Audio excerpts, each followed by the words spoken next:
Buenos días, el día de hoy vamos a hacer la presentación de un taller TED. Me presento, mi nombre es Laura Sofía Gómez y estoy junto a mi compañero Juan Camilo Camargo para realizar este trabajo. Entonces, vamos a empezar hablando sobre las causas del estereotipo. ¿Qué es lo que lo causa? ¿Qué significa o qué causa que la sociedad o la misma gente individualmente tenga distintos tipos de estereotipos? Creemos que el principal problema es que nosotros nos basamos únicamente en la opinión, cuentos, reseñas de terceras personas, lo que nos hace caer en cuenta que muchas veces el prejuicio está y se causa porque no que nos quedamos únicamente con lo socialmente aceptado, lo cual es un error completamente. Entonces, muchas veces no nos importa o nos importa muy poco el tema que nos lleva a ese estereotipo, a tal punto que no nos damos a la tarea de investigar más a fondo. Y si para algunos cabe la posibilidad de vivirlo en carne propia, tampoco siquiera se les pasa por la mente. Este podría ser una de las causas, si no es que la causa principal de los estereotipos. Pero ahora hablemos de qué es un estereotipo. Este es un conjunto de diferentes creencias, percepciones que se suelen tener sobre un grupo social determinado y muchas veces no importa si pertenecen a este grupo. De hecho, esto mismo hace que quienes no pertenecen a dicho grupo suelen tener la tendencia de asociar una característica que podría ser física, social, cultural, entre otros, a un grupo específico, pues, y es que significa que los integrantes de dicho grupo suelen ser esquematizados o muchas veces encasillados. Pero, ¿qué características tiene un estereotipo?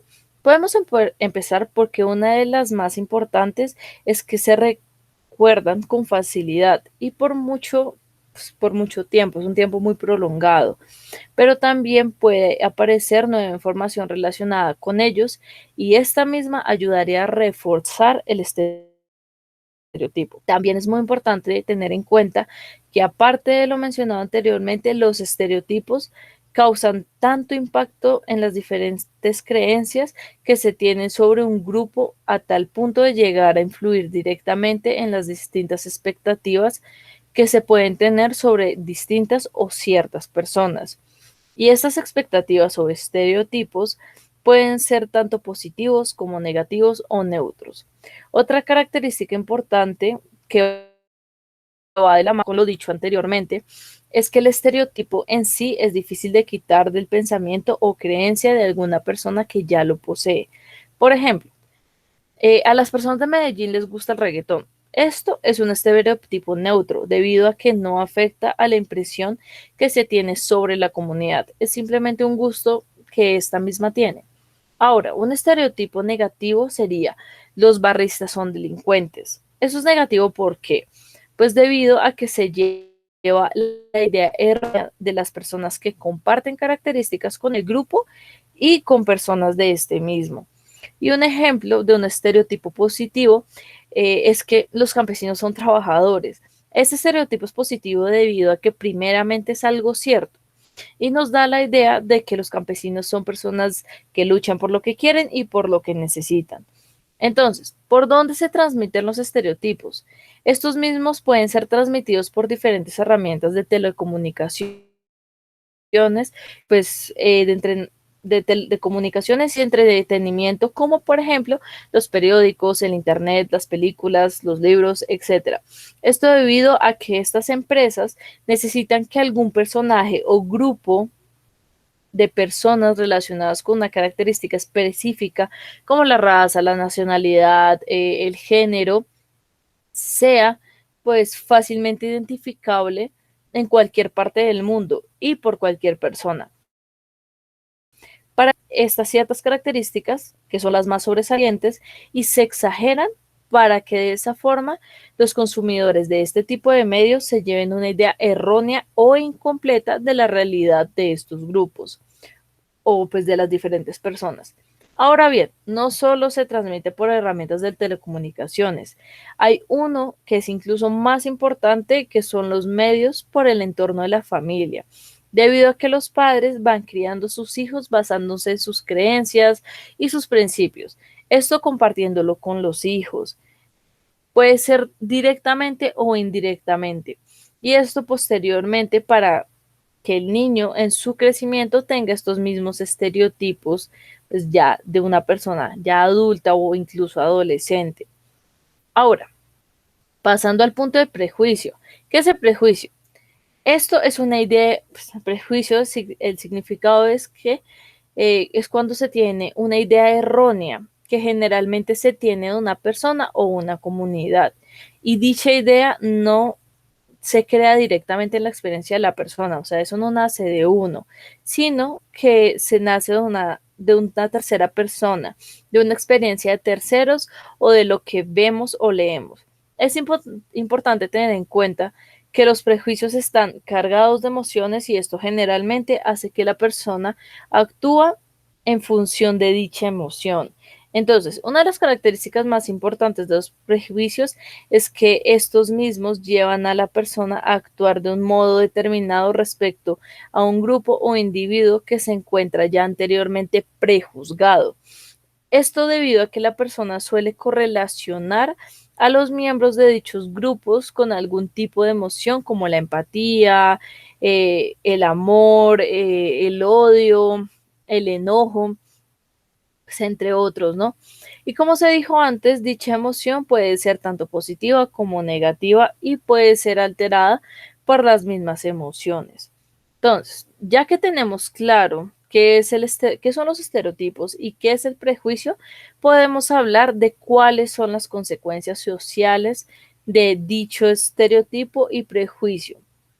Entonces, ¿qué significa que es presentar? Se pueden presentar los estereotipos y prejuicios en una gran escala o en una pequeña escala. Eso se puede ver, por ejemplo, en la guerra nazi. La guerra nazi es un estereotipo de gran escala de prejuicios. ¿Por qué? Entonces esto nos llevó a una guerra, esto nos llevó a lo que son muchas muertes, marchas, disputas, peleas. Entonces, ahí ya hay un ejemplo de prejuicios a gran escala. ¿Cuál sería un prejuicio a baja escala? Supongamos que un muchacho o una chica crece en un entorno familiar religioso. Papá y mamá tratan de criar a su hijo o hija de manera religiosa.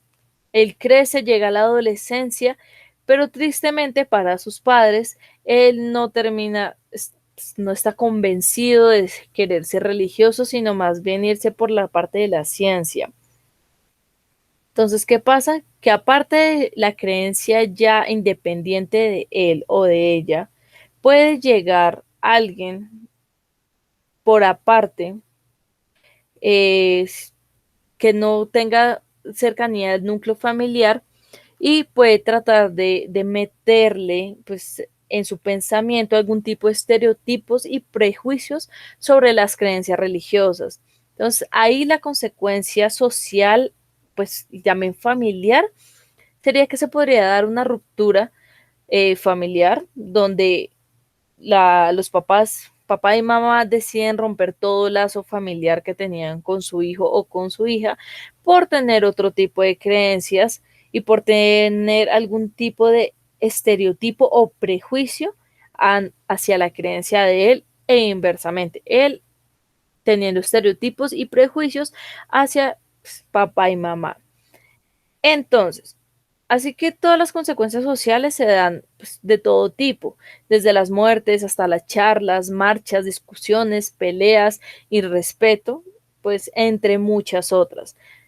Pero es importante saber que tienen consecuencias sociales de alto nivel o de bajo nivel. Pero también hay que tener en cuenta que para lo que nosotros sería de bajo nivel, para la familia o para la persona que lo está viviendo, para ello podría ser de alto nivel. Entonces, también tiene que ver desde qué punto de vista lo estemos pues, analizando. Y ya como último, se abordan los 4 periodos históricos conceptuales, desde la teoría de la raza a la conceptualización psicológica del prejuicio, que este va aproximadamente hasta 1920, con el colonialismo y la esclavitud, que se refugiaba en la forma de pensar prejuiciosamente sobre la superioridad racial, donde ellos suponían tener conceptos claves y centrales ante los esclavos, que eran que ellos poseían retraso evolutivo y pues también presentaban limitaciones intelectuales. Ahora, como segundo periodo histórico conceptual están los procesos psicodinámicos a la estructura de personalidad que se dio en el año de 1920 hasta 1960 con la Segunda Guerra Mundial. La forma de pensar, pues prejuiciosamente de ellos, era la proyección de la hostilidad hacia grupos minoritarios y los conceptos centrales que ellos tenían era el mecanismo de defensa estructural de la personalidad autoritaria.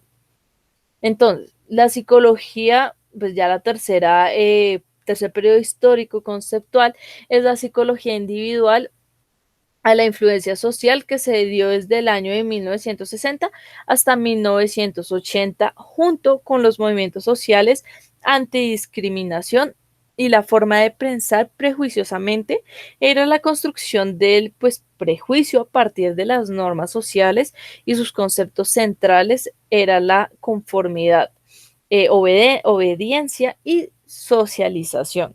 Y como último periodo histórico conceptual, esta pues esta perspectiva cognitiva, eh, pues dadas por las de 1980 hasta la actualidad, con la globalización de los derechos humanos.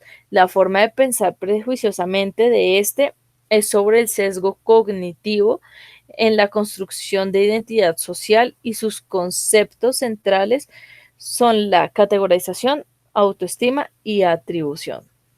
Pues nada, eso sería todo y muchísimas gracias. Feliz día.